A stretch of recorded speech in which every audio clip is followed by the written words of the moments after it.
Car వద్దు, bulldozer లాగా విధ్వంసం చేసిన బీఆర్ఎస్ పార్టీ వద్దని కాంగ్రెస్ పార్టీని తెలంగాణ ప్రజలు ఎన్నుకున్నారు.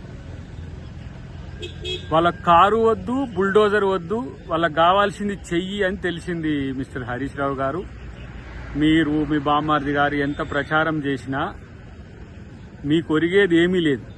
మొన్న హైదరాబాద్లో జరిగిన కంటోన్మెంట్ ఎలక్షన్లలో కాంగ్రెస్ పార్టీని ఎట్ట గెలిపించారో ఇవాళ జూబ్లీహిల్స్ ఎన్నికల్లో కూడా కాంగ్రెస్ పార్టీని గెలిపించడానికి ప్రజలు సిద్ధంగా ఉన్నారు. మీరు చేసిన బుల్డోజర్ పాలన, మీరు చేసిన విధ్వంసాన్ని ఇంకా తెలంగాణ ప్రజలు కోరుకోరు. అంతా మీరు భ్రమపడుతున్న పరిస్థితి ఉన్నది. సానుభూతితో ఓట్లు పడతాయి అనుకున్నా కూడా గతంలో సాయన్న లాంటి ఒక మంచి నేత కూతురు దగ్గరనే మీరు పెట్టే నాయకుడు పనికిరాడని కాంగ్రెస్ పార్టీని ఎన్నుకున్నారు.